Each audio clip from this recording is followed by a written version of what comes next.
వి gold trusted gold buyers. మీరు తాకట్టు పెట్టిన బంగారాన్ని విడిపించి ఈ రోజు ఉన్న మార్కెట్ ధరకు కొనబడును.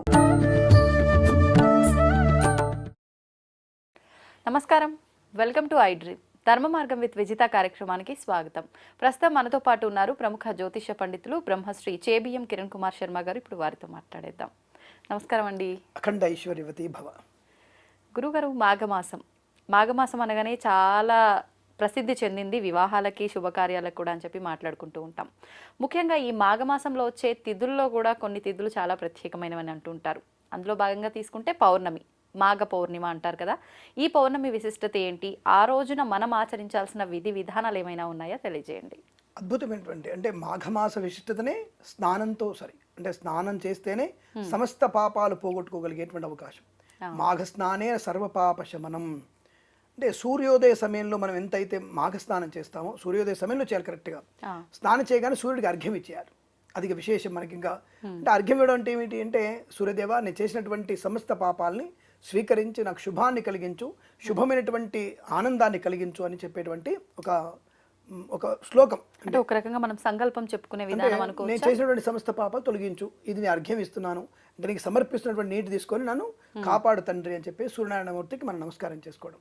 అటువంటిది మాఘస్నాన విశిష్టత ఈ మాసంలో విశేషం. ప్రాతకాలంలో విష్ణుమూర్తి ఆరాధన, సాయంకాల సమయంలో శివారాధన, ఇద్దరికి ఆరాధన. కార్తీక మాసం ఎంత విశిష్టత కలిగిందో అంతటి విశిష్టత కలిగింది మాఘమాసం. అందుకంటారు కొంతమంది వేరు అంటే ఈ హిందూ మతంలోనే చాలా అంటే అనేక రకాల విచ్ఛిన్నం అవ్వడానికి కారణం ఏంటంటే, నీది నాది, శివుడు నువ్వు, నేను విష్ణువుని, నేను ఈశ్వరుణ్ణి, నేను తల్లిని, నేను అమ్మ శక్తియుతుడిని, సుబ్రహ్మణ్య శాక్తేయుణ్ణి అని మనమే విభజించబడ్డాం. ఆ హిందుత్వం విభజించబడడం వల్ల కొన్ని ఇబ్బందులు ఎక్కువ అవుతున్నాయి. కాబట్టి మనకి ధర్మశాస్త్రంలో మనం చెప్పినట్టే శివాయ విష్ణు రూపాయ శివరూపాయ విష్ణవే శివస్య ఉదయం విష్ణు విష్ణోస్య ఉదయగం శివ. శివుడే విష్ణువు నాయన, విష్ణువే శివుడు. అంటే ఇప్పుడు మన అందరికీ సామాజికమైనటువంటి వ్యక్తులకి అర్థం కావాలంటే శివుడు విష్ణువు అంటే ఏమిటంటే అద్దం ముందు నిలబడడం అర్థం. అంటే మన ప్రతిబింబమే. అంతే. అద్దము నిలబడేటువంటి వ్యక్తులు నువ్వేం కనపడతావు? నీకు నువ్వే కనపడతావు. అక్కడ శివుడు అంటే అదే, విష్ణు అంటే అదే. అంటే వాళ్ళిద్దరి మధ్య ఎటువంటి భేదం లేదు. మీరు అన్నట్టుగా మనం భేదాలు చూపిస్తున్నాం, క్రియేట్ చేసుకున్నాం. సో ఈ విషయంలో దీనిని పెద్ద వాళ్ళ పెద్ద తలకాయలు శివుడు ఎక్కడ లేడు, అసలు శివుడి మా ఎక్కడ లేదు, రామేశ్వరంలో అసలు ఆలయమే కట్టలేదు, అసలు సీతమ్మవారు చేయలేదు అంటే, అదే విష్ణు పురాణంలో సైకత శిల్పము చేసింది సీతమ్మవారు అని చెప్పి స్పష్టంగా మనకు ఉంది. సైకత లింగం అంటే ఇసుకతో లింగం. అక్కడ ఆంజనేయ స్వామి వెళ్ళి ఆయన వచ్చి లోపల ఈమె అమ్మవారి శివులు తయారు చేసింది కాబట్టి అనే విషయం కథ ఉంది మనకి. పురాణంలో ఇది కథ కాదు, నిజము జరిగినటువంటి విషయం. మన పురాణాలు కథలు కావు, నిజాలవి. అందుకే దాని పేరు పురాణాలు, చరిత్రలు అని చెప్పలేదాన్ని, పురాణము. కాబట్టి అది నమ్మాల్సినది. అది విష్ణు పురాణంలో ఉంది.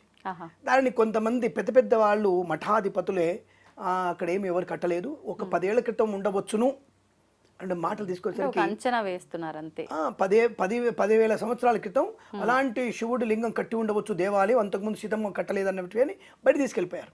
అది ఈ విష్ణువుని శివుని పూజించే వాళ్ళు కూడా కొద్దిగా ఇబ్బంది అనిపిస్తుంది. అరే ఏమిటి శివుడు లేడంటాడు ఏమిటి, భావన కలుగుతుంది. సరే మన ఎటో వెళ్ళిపోతుంది. కాబట్టి మన మాఘమాసంలోకి వచ్చేసరికి ఇలాంటివి మాఘమాసంలో సముద్ర స్నానం, నదీ స్నానం చేసేటువంటి భాగ్యాన్ని పొందుకోవాలి. మన అదృష్టం కొద్ది మనకి ఇప్పుడు కుంభమేళ జరుగుతోంది. సో ఈ కుంభమేళలో ఉన్నటువంటి విశేషం ఏంటంటే, 4 ప్రాంతాలలో మనకి అమృత కుంభంలో నుంచి 4 చుక్కలు పడ్డాయి భూమి మీద. మరి మీకు చాలామంది చెప్పే ఉంటారు, నాసికా త్రయంబకేశ్వరం, హరిద్వారము, మరియు మనకి ఉజ్జయిని మరియు ప్రయాగరాజ్, ఈ 4 చోట్ల మాత్రమే కుంభంలో నుంచి అమృత బిందువులు పడ్డాయి. కాబట్టి వాటికి కుంభమేళ అని పేరు. కుంభము కలిసినది అంటే కుంభం అమృత బిందువులు కలిసినది అని అర్థం. కాబట్టి అక్కడ ఈ కుంభమేళ జరుగుతుంటుంది. అది 144 సంవత్సరాలకు ఒకసారి వస్తుంది, 12 ఏళ్ళకి ఒకసారి వస్తుంది, 44 సంవత్సరాలకు ఒకసారి, 70 సంవత్సరాలకు ఒకసారి విశేషంగా దాన్ని వాడుతూ ఉంటారు. కానీ ప్రతి 12 సంవత్సరాలకు వచ్చేటువంటి పుష్కరం లాంటిది అది కూడా. ప్రతి 12 ఏళ్ళకి వచ్చే పుష్కరం ఎంతో అదే అంతే. మన గోదావరి పుష్కరాలు, కృష్ణా పుష్కరం ఎలాగో అక్కడ ఈ గంగా పుష్కరాలు అంటే ఒక రకంగా ఇప్పుడు మనకి సరస్వతి అంతా నెక్స్ట్ వీక్లో మనకి నెక్స్ట్ మంత్లో సరస్వతి పుష్కరాలు ఉన్నాయి, నెక్స్ట్ మంత్లోనే ఉన్నాయి. ఇలా యమునా పుష్కరాలు వచ్చాయి. కాబట్టి ఇక్కడ త్రివేణి సంగమంలో అక్కడ వాళ్ళు కుంభమేళ స్నానం చేస్తూ ఉన్నారు. సరే, అది విశేషం. ఈ మాఘమాసంలో కనుక మీరన్నట్టుగంటే మాఘ పౌర్ణమి రోజున 12/2/2025 సంవత్సరంలో బుధవారం రోజు మనకు వస్తున్నటువంటి మాఘ పౌర్ణమి. ఇక్కడ మీకు 2 విశేషాలు. కర్కాటక రాశి వారికి, సింహరాశి వారికి ఇద్దరికీ చాలా విశేషమైన రోజు ఆ రోజు. ఆ రోజు మాఘ పౌర్ణమి రోజున ఆశ్లేష నక్షత్రం, మకర రెండు కలిసి ఉన్నాయి ఆ రోజు. సాయంత్రం వరకు ఆశ్లేష నక్షత్రం, తర్వాత మఖా నక్షత్రం. ఎప్పుడైతే పౌర్ణమి, మన లెక్కలన్నీ కరెక్ట్ అమ్మా, సనాతన ధర్మంలో మన తిథులు, పౌర్ణమి, అమావాస్యలు కూడా లెక్కలు ఉంటాయి, మ్యాథమెటికల్ ఇన్ఫర్మేషన్, ఆల్గరిథం. సో ఏంటంటే ఆ రోజున మఖా నక్షత్రం ఎప్పుడైతే ఉంటుందో, ఉదయమో మధ్యాహ్నమో లేదా మర్నాడు పొద్దునో, ఈ 24 గంటల మఖా నక్షత్రం ఉన్నప్పుడు వచ్చేటువంటి పౌర్ణమి మాఘ పౌర్ణమి. కృత్తికా నక్షత్రం ఉన్నది కార్తీక మాసం, రోహిణితో ఉన్నది ఇలా. అంటే ఒక్కొక్క నక్షత్రం పౌర్ణమి రోజు ఉన్నదే కరెక్ట్గా ఆ మాసం అని పేరు. ఇలా మనం చిత్తా నక్షత్రం ఉంటే పౌర్ణమి రోజున చైత్రమాసం. ఇలా మనం కరెక్ట్ లెక్కలు సరిపోతాయి మనకి సూర్యుడి నుంచి మన దూరం ఎంత, చంద్రుడి నుంచి మన దూరం ఎంత, కరెక్ట్ లెక్కలు పెట్టడానికి కారణం ఇదే. మన తిథులు, నక్షత్రాలు, గ్రహణాలన్నీ కూడా పర్ఫెక్ట్ అల్గరిథంలో ఉంటాయి. అందుకే జ్యోతిష్ శాస్త్రం సహేతుకమైనది. కానీ దాన్ని విశ్వసించే వాళ్ళకి ప్రత్యక్ష నిదర్శన నిరూపణ లేదు కాబట్టి దాని గురించి గందరగోళం. సరే, ప్రస్తుతాంశంలో మనకి కర్కాటక సింహరాశి వారు ఈ కుంభ సంక్రమణం. ఈరోజు ఇంకో విశేషం ఏంటంటే కుంభరాశిలోకి రవి గారు జారిపోతున్నాడు, వెళ్తున్నాడు. మనకి మకర సంక్రమణం ఉన్నాం మనం, కుంభ సంక్రమణలోకి వెళ్తున్నాడు ఆయన. కుంభరాశిలోకి ఆయన వెళ్తున్నాడు. సో ఈ కుంభరాశిలోకి వెళ్ళడం అనేది మరొక విశిష్టత మనకి. అంటే గ్రహణంతో సమానం అది. గ్రహణ సమయంలో నదీ స్నానం, సముద్ర స్నానం విశేషమైనటువంటి యోగాన్ని కలిగిస్తుంది. కానీ అసలు బయటకే వెళ్ళకూడదు అంటారు కదా, ఈత కూడా అదే అంటాను నేను, ఈత కూడా వెళ్ళకూడదు. అందుకే నదీ స్నానం అని చెప్పారు. సముద్ర స్నానం అంటే ఏమిటి? ఇప్పుడు మనకి అంతర్వేదిలో మనకి సముద్రము, నది రెండు కలుస్తుంటాయి, అక్కడ స్నానం చేయొచ్చుగా. అంటే ఉప్పొంగనటువంటి ప్రాంతాలు. ఇప్పుడు రామేశ్వరంలో మీకు అమావాస్య పౌర్ణమిలలో నది, సముద్రం కదలదు. రామేశ్వరంలో నిశ్చలము. రామేశ్వరంలో మీకు నిశ్చలమైనటువంటిది. ఎందుకు నిశ్చలమైనది అంటే రామేశ్వరుడు ఎప్పుడైతే మనకి శ్రీలంకకి, మన భారతదేశానికి వారధి కట్టాడో, హనుమంతులు, రాముల వారు కలిసి, ఆ తర్వాతనే మీకు అలలు ఉంటాయి. ఆ తర్వాత మీకు అలలు కనబడవు.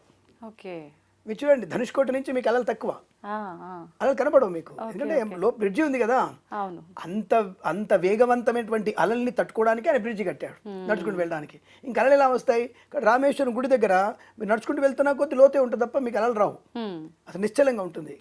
అటువంటి చోట సముద్ర స్నానం కానీ, ఎక్కడైతే అలలు లేనటువంటి చోట మీరు సముద్ర స్నానం చేసినా, నదీ స్నానం చేసినా, ఈ సంక్రమణ స్నానం గ్రహణంతో సమానం కాబట్టి అటువంటి సంక్రమణ స్నానం సమస్త పాపాన్ని నాశనం చేస్తుంది. స్నానం ఒకటి సరిపోతుందా అండి అంటే ఎలా సరిపోతుంది? స్నానం చేయగానే ఉన్నటువంటి బీదవాడికి ఒక 10, 10 రూపాయో, ₹1 ఒక వస్త్రమో, ఒకటి ఏదన్నా ఒక వస్తువు దానంగా ఇచ్చుకుంటే పుణ్యప్రాప్తి పొందిన అవకాశం. మాఘ స్నానేన దానేన శుభమధికం ఫలం. స్నానంతో పాటు దానం అయితేనే అధిక ఫలం. ఆ తర్వాత చెప్పిన మనకి స్వామివారి యొక్క పారాయణం, విష్ణు సహస్రనామ పారాయణం, రుద్ర పారాయణం. ఎంతసేపు పడుతుందండి ఇది? 1 గంట, 1 గంటన్నర. ఒక వస్తువు దానం చేయడానికి ₹100. ఇది చేయడం వల్ల మనం పుణ్యాన్ని పొందుకుంటాం కదా.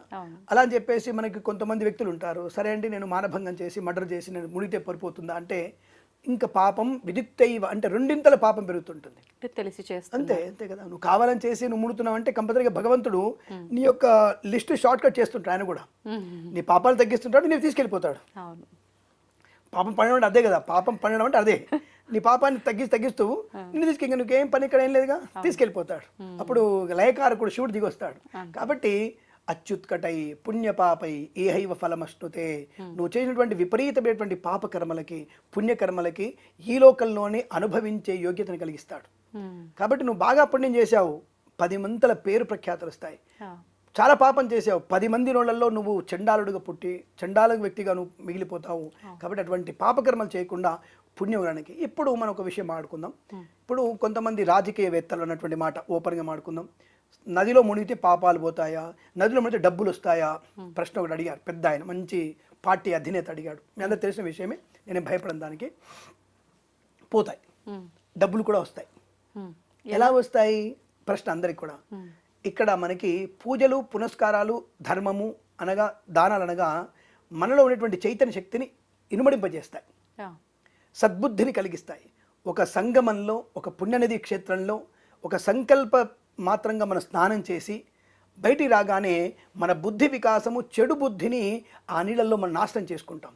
చెడు బుద్ధిని నాశనం చేసుకొని మంచి బుద్ధితో, సద్బుద్ధితో బయటికి వచ్చి నువ్వు చేసే ఉద్యోగంలో వృద్ధి, నువ్వు చేసే వ్యాపారంలో వృద్ధి, ఎలా వృద్ధి చేసుకోవాలన్నటువంటి ఆలోచనకి పదును పెరుగుతుంది. నీ బుద్ధి వికాసవంతంగా పనిచేస్తుంది. ₹100 వ్యాపారం ₹1000 వెళ్తుంది, ₹100 ఉద్యోగం ₹1000 వెళ్తుంది. అలా నీ తత్వం మారుతుంది. ఇలా నీ స్థానం వల్ల, ఇలా నీ దానం వల్ల దరిద్రం పోతుంది, పాపం నశిస్తుంది, పుణ్యకరం ఫలితం వస్తుంది. నీలో ఉండే చైతన్యాన్ని పెంపొందించడానికి స్నానము దానం కానీ నీకు ప్రత్యక్షంగా సూర్యనారాయణమూర్తి వచ్చేసి నీకు డబ్బుల వర్షం కురిపిస్తాడా? అలా కురిపించాలంటే భూమి అంతా నిండిపోద్ది. భూమి నిండిపోయి మనిషి బతకలేం మనం. ఆ విషయం మా రాజకీయ నాయకుడు తెలియదేమో మరి. కాబట్టి ఇది సనాధర్మంలో ఇది ముఖ్యం. మనలో ఉండేటువంటి ఒక లోపల అందరికీ అమ్మ, నీకు నాకు కెమెరామెన్కి అందరికీ కూడా ఒక చైతన్య శక్తి లోపల ఉంటుంది. ఆ శక్తిని డెవలప్ చేస్తే అందరు సద్బుద్ధిమంతులే. ఆ శక్తిని మనం మూడగట్టుకుంటున్నాం. దాని పేరే చేతబడి. మంచిని మూసి పెట్టుకునేమే చేతబడి అంటే, చిల్లంగి చేతబడి అంటే ఇవే అర్థాలు. కాబట్టి ఇటువంటి సమయంలో మనం ఇటువంటి మాఘ పౌర్ణిమ స్నానాలు చేయడం వల్ల విశేషమైనటువంటి ఫలితం కలిగే అవకాశం ఖచ్చితంగా ఉంటుంది.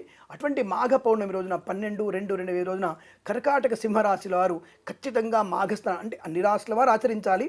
విశేషంగా ఆశ్లేష మఖ నక్షత్రాల వాళ్ళకి కలిసి వచ్చింది కాబట్టి ఈ కర్కాటక సింహరాశుల వారు తప్పనిసరిగా స్నానం ఆచరించి మీకున్నటువంటి సప్తమ శని దోషం, సింహరాశి వారికి అష్టమ శని రాబోతోంది, ఆ దోషాన్ని పోగొట్టుకోవచ్చు. కర్కాటక రాశి వారికి ప్రస్తుతం అష్టమ శని నడుస్తోంది, ఆయుత దోషం కూడా పోగొట్టుకునే అవకాశం ఉంటుంది. అదృష్ట యోగం ఉంది కాబట్టి ఈ రాశుల వారు తప్పకుండా వెళ్ళండి. మిగతా అన్ని రాశుల వారు మాఘ పౌర్ణమి రోజున స్నానం చేస్తే విశిష్టమైనటువంటి శుభ ఫలితము పుణ్యఫలం కలుగుతున్న విషయాన్ని చెప్పవచ్చు. కుంభ సంక్రమణ స్నానం కూడా ఉంది. అంటే ప్రయాగరాజులో మనకి 24 గంటల స్నానాలు జరుగుతున్నాయి. అవును. అదే సాయంత్రం మనకి 9:54 తర్వాత మనకి కుంభ సంక్రమణం కాబట్టి మర్నాడు పాడ్యమి రోజున, అంటే మర్నాడు మాఘ పౌర్ణమి వెళ్ళిన మర్నాడు మనకి బహుళ పాడ్యమి రోజున ఈ కుంభ సంక్రమణ స్నానం కూడా చేయొచ్చు. పౌర్ణమి స్నానం చేయొచ్చు, కుంభ సంక్రమణ స్నానం కూడా చేసే భాగ్యాన్ని పొందుకుంటే అత్యంత శుభమైనటువంటి యోగాన్ని పొందుకునే అవకాశాలు ఖచ్చితంగా ఉంటాయి. కాబట్టి మాఘ పౌర్ణిమకి దానానికి విశిష్టత, అలాగే స్నానానికి విశిష్టత బాగా ఉంటుంది. మనలో నిగూఢమైనటువంటి ఆత్మ చైతన్యాన్ని వృద్ధి పరుచుకోవడానికి ఇటువంటి పుణ్యస్నానాలు తప్పకుండా చేయాలి. అఖండమైనటువంటి ఆయు, ఆరోగ్య, ఐశ్వర్య, ధనవృద్ధిని పొందుకోవడానికి సమస్తమైనటువంటి నదీ తీరాలలో స్నానం ఆచరించి సముద్ర స్నానం చేస్తే శుభం మాత్రమే కలుగుతుంది. ఇది సత్యం, ఇది మాత్రమే నిజం. ధన్యవాదాలు గురుగారు, నిజంగా అందరికీ ఉపయోగపడే మంచి విషయాన్ని తెలియజేసినందుకు. శుభమస్తు.